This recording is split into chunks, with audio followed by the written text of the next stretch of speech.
Good afternoon, good evening, good morning, wherever you are in the world to Trigger Vibes. I'm your host Kevin, and I will be taking you through the final rifle in the Trigger Vibes family, which is the fifth rifle. Now, this rifle is the rifle that I bought for my son. I bought it for my son so that he could join me at the local air rifle club and feel like that he was part of the family and joining in with something that we could do together. So, yep, he enjoys shooting this rifle. Unfortunately, the only downside of it is that once he sees that Dad is shooting with Day States and AGT Vixens and HWs and FW Micros, he wants to start shooting with those rifles and not the rifle that I'm about to show you. However, that's not to say that this rifle is not a bad rifle. It just fits into a certain bracket. And can I just say that whether you've seen the studio video which we put out earlier, I'd like to know in the comments, is it something that you expected? I think we've got the lighting just about right now. You can probably see the rim lights around the head, I hope you can do, and also the key light and also the one for the highlights as well. So if you can't, let me know. If there's anything you'd like to change, again, please let me know in those comments. Unless I hear from you, I just presume everything is great and dandy, and I would just love engagement with all of you subscribers. Back to the rifle. Fifth rifle of the family. Officially, I've been told tonight by my son that I've got to say on YouTube that this rifle is his rifle. So this is his rifle. So what is it? Okay, I will show it to you and see if you can guess what it is.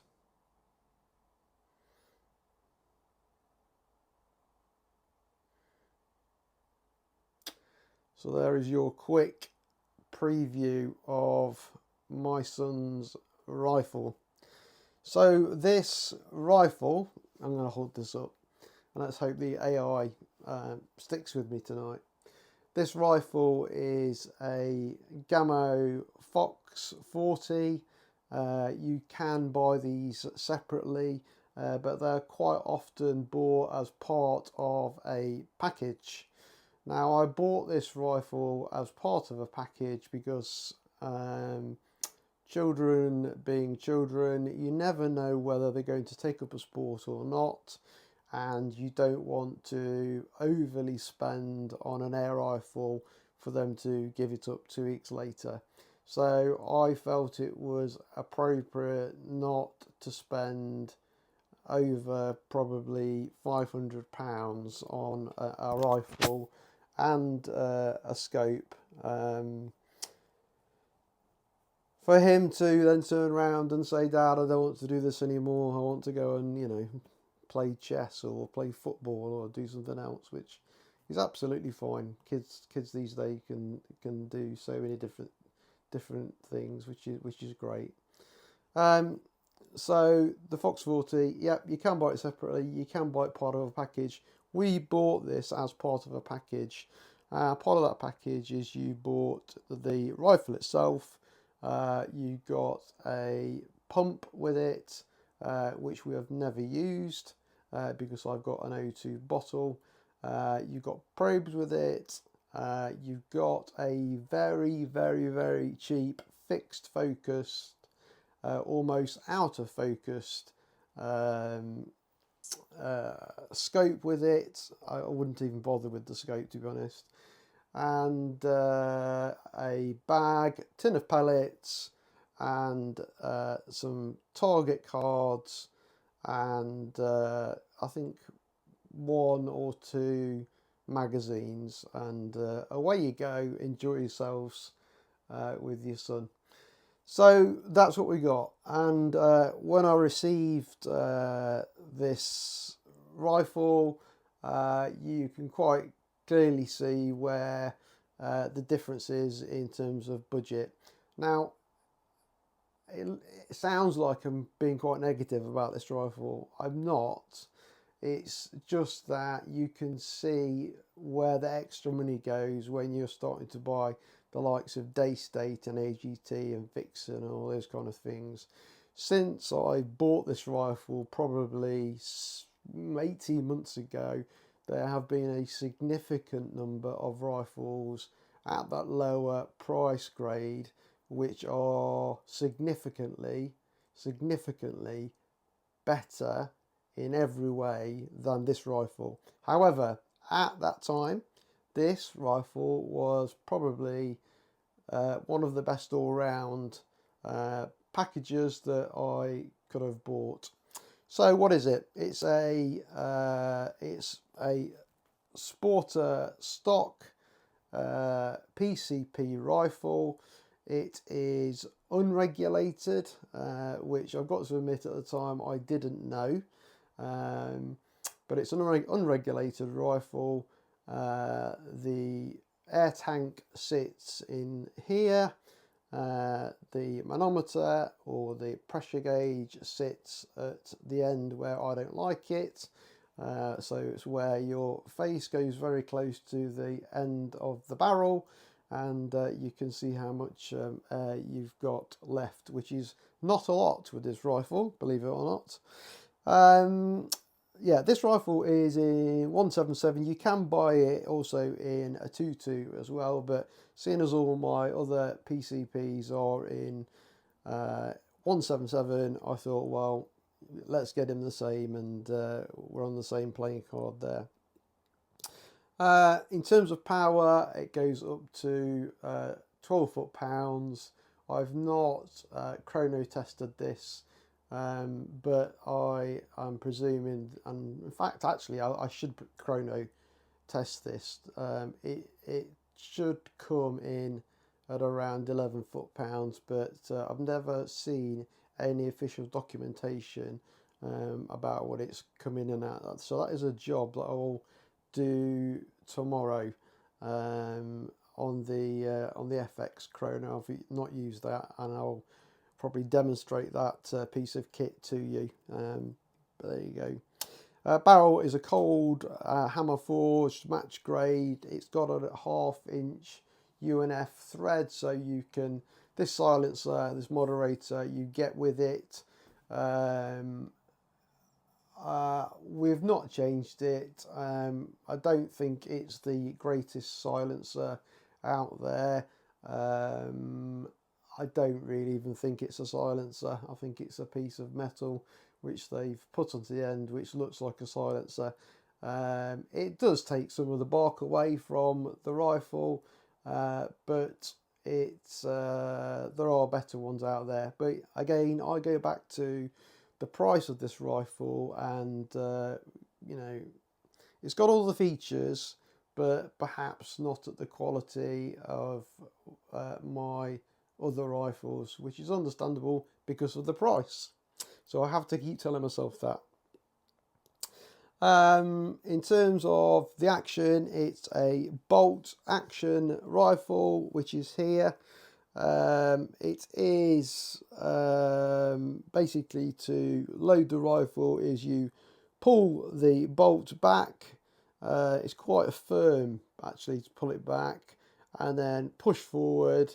The magazine sits within the housing around this side of the rifle, which is there, and you push that pellet forward, it goes into the breech, and it's ready to shoot. In terms of safety, right, so I'm a big believer in making safety easy to understand. Now, if this rifle is aimed at a junior market or a learner, I think this is one of the, personally, I think this is one of the hardest safety mechanisms to understand, because you've got a trigger within a trigger, which is possibly the worst combination, I believe, of where you should not put a safety mechanism. So if you push it forward, it's either live. I cannot remember which way around it is now. I'm not prepared to shoot it inside a building. Anyway, you pull it backwards, and that could be live. I believe that is live when it's backwards, but don't take my word for that. But yeah, the safety mechanism is not my favourite part of this. In terms of shot count, right, it's an unregulated rifle. Again, I didn't know that at the time. You're probably going to get out of this from a full tank somewhere in the region of 60 to 70 shots, which is quite a lot if you take your time and are starting to learn how to shoot a rifle. However, if you are a 12, 13-year-old, you get through 60 shots within probably about 10 minutes, because if any of your children are like my children, they treat it like an Uzi and shoot as fast as they possibly can. So yeah, you don't get the greatest shot count, but that's not to say it's a bad rifle. You do get 60 to 70 shots out of a relatively light rifle. In terms of the magazine, I've got one down here. It's a plastic magazine. I don't think there's any metal in it whatsoever. The one good thing about it, though, is that it is numbered, and you can see how many shots that you have got left, which a lot of the higher cost manufacturers are yet to learn to do. So that is something that I think is a pretty good feature on this rifle. In terms of the fill pressure, it's a typical PCP, so it goes up to 232 bar. I would probably fill this up to around 200, 210. It's definitely got a sweet spot. The first, I would say, 5 to 10 shots can virtually be within an inch of each other. So don't start to mess around with zeroing until you've shot those first 5 to 10 shots. After that, it is bang on in terms of zeroing, and it is as accurate as any other rifle that you're going to find out there. You start to lose accuracy when you start to get towards probably 20 shots left, and you can definitely see the drop off in terms of the accuracy in terms of the pellets. It's an ambidextrous stock, so for left and right handers. I don't believe that the bolts can be changed over, so that is a right handed bolt. If I'm wrong in that, it's my assumption. If I'm wrong, please advise me in the comments. But it's an ambidextrous stock, and it's a sporter stock. It is also, as you can see, a thumbhole stock as well. So it is actually pretty nice rifle to shoulder. And that is because we've got it set up right. Now, the cheek piece here looks like it's adjustable, but it's actually not. But funnily enough, for our faces, I don't know whether we've got strange faces or they've been designed with Gamo in mind. It's actually a perfect alignment with that scope, and we have no problems finding a clear reticule when we're looking through that. It's a good stock. Although it's cheap, it's cold to the touch. It's quite a hard plastic as well, but that gives you durability, I think, in the field. So I wouldn't be afraid of taking this out into the field in a wet day and using it for hunting purposes or for target purposes. In terms of the weight, it states on the Gamo site that it is 3.3 kilograms. I have not weighed this rifle, but I believe it is slightly lighter than that, which when it's unscoped, 3.3 kilos. I would suspect that it's something more like 3.1 or 3 kilos. Again, my opinion, I've got no empirical data, just going off the Gamo website and some experience of myself. In terms of length, it's 101 centimeters, which for those out there, I made a joke about this on one of my earlier videos. I don't know whether it went down well or not, but it's 101 centimeters, and that's 1 centimeter over a meter. So you can gather the length of this rifle. It is a full-length sporter rifle. We've already talked about the safety and the onboard pressure gauge. Is there anything else to talk about? Yeah, we've got, in terms of mounting for sights, it is dovetail mounting. So that was relatively easy to do. You will have noticed that the scope on here is a Wolf scope. It's the Wolf Lightning, I believe it is. Which one is it? Is it the LE30? It was about 200 quid, this scope, but it's a fantastic scope for value for money, and I would say it's probably the best thing about the rifle. But yeah, it's a Wolf scope, and it's great. Anything else that we need to know about Phox? So Gamo Phox, they are, a good company for getting people into the sport of shooting, and they produce some very, very good rifles and models at that lower end of the PCP market. I'm not sure whether they make break barrels, I'm sure they do, but to get into the sport, or if you're on a restricted budget, then I think Phox are a decent manufacturer of air rifles. Hand on heart, we've had absolutely no problems with this rifle at all. The only issue that I've had is it is unregulated, and that is my fault for not checking at the time, so you don't get as many shots out of it as you naturally would with a regulated rifle.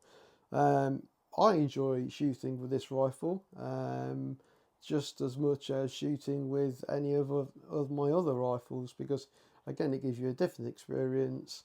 The brake on the trigger for phase 1 and phase 2 is well defined, and is surprisingly good, even though it's quite a cheap, and I'm not entirely sure whether it's a plastic trigger or it's a metal trigger, but it's pretty decent for what it is. Okay. Reputation for Phox, it's well regarded for value and for accuracy, and it's a very capable air rifle for what it costs. So if you do want to get into the shooting, you want to test the water in terms of not spending too much money on a rifle, then probably one of the Phoxes is the rifle to go for. Now, I was trying to think of, since we've bought this rifle, and I will put this rifle down on its stand behind all of this equipment, and probably my face will now go out of, oh no, it's caught it, so well done AI. Since we bought that rifle, there have been a lot of other rifles which have been put into the market, which are significantly cheaper. I think we paid, as a package for that, it was around £450. The scope was just pointless. You needed to buy a brand new scope, so I don't even know why they included that. So take that away, everything else you got with it is perfect for a launch rifle, for a junior getting into the sport, or for someone who's just trying their hand at air gunning for the first time. Since then, like I said, there's been a lot of other companies, so Turkish companies and companies like Crow, which I would probably look at in terms of buying something of better quality with more features, which are regulated. Some of them are regulated. So if you look at the Crow, I think it's the MPO2, that is a shorter rifle, probably easier to handle, has got a larger air capacity, and would be, I don't know, perhaps easier for a junior to use as their first rifle. I've never tried a Crow. I've never shouldered one. I do like the look of them, and I have at times considered, do we trade this Phox in for a Crow? I know we probably wouldn't get much money back for the Phox, but is there much advantage for my son in using the Crow rifle over the Phox? Now, if I wanted him to stop using my rifles, the answer is probably yes, but I don't mind him using my rifles as long as he uses them in a safe way and takes good care of them, which he always does. So yeah, there are lots of other rifle manufacturers out there now at around, that £400-500 mark, which are as good, or if not slightly better than the Phox. The question is, would I buy that rifle again? As it stands today, with everything else that is out which is new, I think the answer would be no. And that is the only time I've said that. And that is only because I think there's been such an acceleration in the market in the cheaper end of those PCPs. Nothing to do with the Phox at the time that I bought it. Is it a good rifle to shoot today? Yes, it is. It's fantastic, as long as you take into account all of the downsides in terms of being unregulated. But it is, just as accurate as any of those other rifles out there, as long as you know that you've got a power curve to deal with at some point. Is it pellet fussy? No, it's not pellet fussy, so that's another benefit for this rifle. I think it comes with the, is it BSA Gold Star, I believe they're called, and it shoots those perfectly. But then I've shot, QIS through it. I've shot everything I own, Barracuda 8s, you name it, it shoots it, and as long as you zero it correctly, it remains on target. So that about sums up the rifle. Nothing much more to say about it. It's a great beginner's rifle. And if you've got any questions, by all means, put them in the comments and I'll happily answer it for you.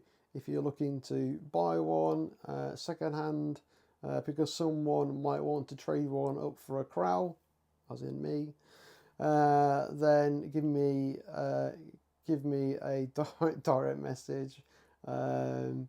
Although my wife might see this video and will have other things to say because it is getting near Christmas.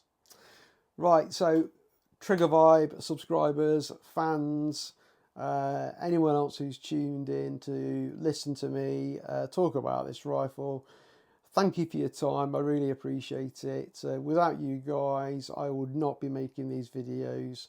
I said that in my last video. You know, I'm not doing this for any other reason apart from engagement with these guys on these forums and the community that I've managed to meet and generate through this channel. From the bottom of my heart, I thank you for your support and continued support. If you're not a subscriber yet, please subscribe. It would mean the world to me. We're getting close to, I think, 200 subscribers now within, what, 4 to 5 weeks of going. We are a relatively new channel. We have got an exciting week coming up. We've got a premiere coming out on Friday, which is, oddly enough, the 4th rifle, which you've not yet seen. It is a spectacular rifle.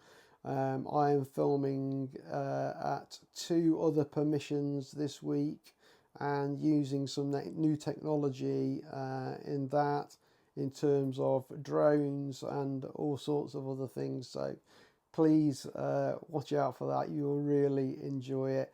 I'm trying to bring something different to the Airgun channel community, and I hope you enjoy it and appreciate it. Again, leave me some comments without you guys telling me what you like to see. If there's anything you'd like to see in the future, let me know and I'll see what I can do. I do have some contacts around the patch, so I will continue to work as hard for you as I possibly can, because that's where I get my enjoyment from. Thank you very much. From the Trigger Vibes host, Kevin, and I will see you all very, very soon. Goodbye.